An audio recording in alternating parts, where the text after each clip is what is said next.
कि सरकार ने शराबबंदी का नोटिफिकेशन जारी किया है, लेकिन बिहार में शराब की सप्लाई हो रही है, होम डिलीवरी हो रही है। पुलिस वाले लोग और इनके जो ये कारोबार में शामिल लोग ये धन्ना सेठ बनते जा रहे हैं कि नई पीढ़ी के बच्चे भी अब इसमें का शिकार हो रहे हैं।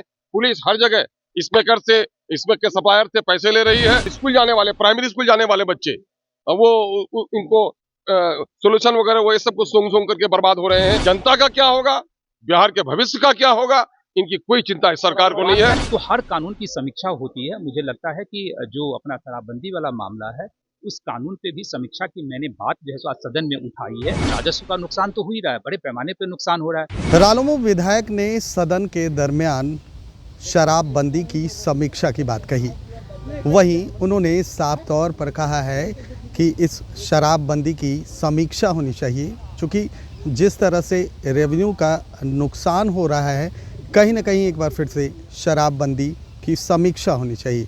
वहीं AIMIM के विधायक एवं प्रदेश अध्यक्ष अख्तरुल इमान ने कहा है कि शराबबंदी सख्ती से लागू होनी चाहिए। उन्होंने मुख्यमंत्री नीतीश कुमार की प्रशंसा की और कहा कि शराबबंदी बिल्कुल जायज़ है। पहले आपको सुनवाते हैं कि क्या कह रहे हैं माधव आनंद एवं अख्तरुल इमान। भाई मैं ये कह रहा हूँ कि विपक्षी लोग बहुत दिनों से सवाल उठा रहे हैं और MIM तो शुरू दिन से ये बात कह रही है कि सरकार ने शराबबंदी का नोटिफिकेशन जारी किया है, लेकिन बिहार में शराब की सप्लाई हो रही है, होम डिलीवरी हो रही है और इसमें पुलिस वाले लोग और इनके जो ये कारोबार में शामिल लोग ये धन्ना सेठ बनते जा रहे हैं और इनको कहीं ना कहीं से राज्य सरकार का संरक्षण प्राप्त है। अगर राज्य सरकार का संरक्षण प्राप्त नहीं हो सकता तो यह अवैध कारोबार नहीं चल सकता था। यही नहीं बल्कि विडंबना ये है कि नई पीढ़ी के बच्चे भी अब इसमें का शिकार हो रहे हैं।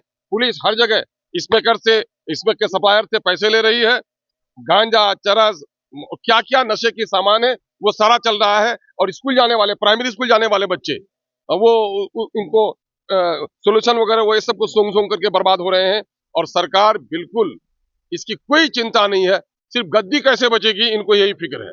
जनता का क्या होगा, बिहार के भविष्य का क्या होगा, इनकी कोई चिंता इस सरकार को नहीं है। नहीं, शराबबंदी तो हमेशा रहे, शराबबंदी रहे, बल्कि इस पर और कठोर कार्रवाई की जाए और सरकार ईमानदाराना कोशिश करे। हम लोग नीतीश कुमार जी के आलोचक रहे हैं, लेकिन वह फिर भी सच्चाई में यह बात कि शराबबंदी को हम लोग सराहते हैं और शराबबंदी को सख्ती से कायम किया जाए।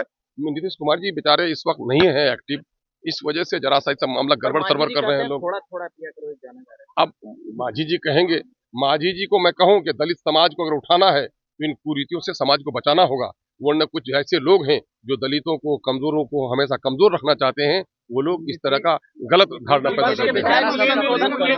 नहीं नहीं नहीं नहीं, सुनिए, उनके सेहत के मामले में हम लोग चिंतित हैं। वो बेचारे जितने पहले कर्रोफर थे, हर मामले में लॉ एंड ऑर्डर का मामला हो, कहीं कुछ हो जाए फौरन खड़े हो जाते थे, जवाब दे देते।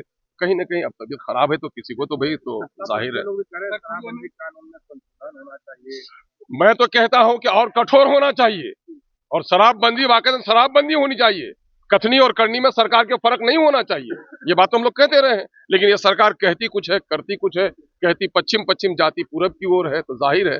आज उनके विधायक एनडीए के बोले थे संशोधन इसमें। अरे भाई मैं कह रहा हूं कि जिस बातों को हम लोग कह रहे थे, सत्ता पक्ष के लोगों ने देर से ही सही उनके अंदर का सच्चा इंसान जगह है, उसको हम साधुवाद देते हैं। देखिए, हर कानून के प्रोज एंड कॉन्स होते हैं, तो हर कानून की समीक्षा जो है समय समय पे होता है।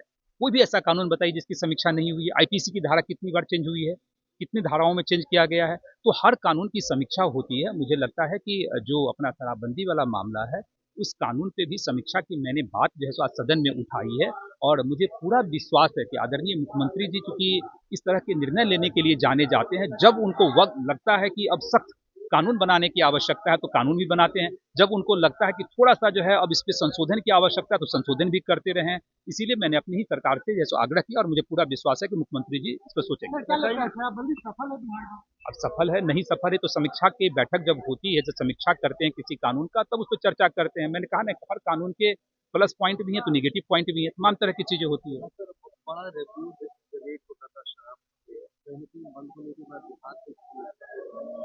देखिए, अब मैंने बोला ना, हर कानून के दो पहलू होते हैं। राजस्व का नुकसान तो हो ही रहा है, बड़े पैमाने पे नुकसान हो रहा है, लेकिन राजस्व के नुकसान के साथ क्या लाभ जो है सो हमारे समाज को मिला, बिहार वासियों को क्या लाभ मिला, क्राइम ऑर्डर में कितना कमी आई, क्या जो है लोगों की स्वास्थ्य में कितना सुधार हुआ, उन तमाम चीजों पे जब समीक्षा करेंगे तो उसमें जैसे निकलेगा वो सारी चीजें। क्राइम तो बढ़ा है बिहार में। हम वही कह रहे हैं कि जिन उद्देश्यों की प्राप्ति के लिए कानून बनाया गया था उस उद्देश्य की कितनी प्राप्ति हुई वो समीक्षा के दरमियान ही जैसे आ पाएगा। विपक्ष के बाद बीजेपी के मंत्री भी करे कि यूजीसी लागू होना। तो आपने साफ तौर पर सुना कि अख्तरुल ईमान कहते हुए नजर आ रहे हैं कि शराबबंदी बिल्कुल जायज़ है और इसका और भी सख्ती से पालन करना चाहिए। साथ ही साथ सूखे नशे को लेकर भी उन्होंने चिंता जाहिर की है और उन्होंने साफ तौर पर कहा है कि जिस तरह से शराबबंदी के बाद जो युवा हैं सूखे नशे की तरफ जो है बढ़े हैं, कहीं ना कहीं वो भी नुकसानदायक है। लेकिन माधव आनंद ने एक बार फिर से शराबबंदी पर सवाल खड़े किए हैं। साथ ही साथ उन्होंने कहा है कि इसकी अब समीक्षा होनी चाहिए। अब देखना ये है कि जब सत्ता पक्ष के द्वारा ही ये सवाल खड़े हुए हैं तो सरकार कैसे उसका जवाब देती है। कैमरा पर्सन गोलू के साथ सुधेंदु रमन, NBC 24 पटना।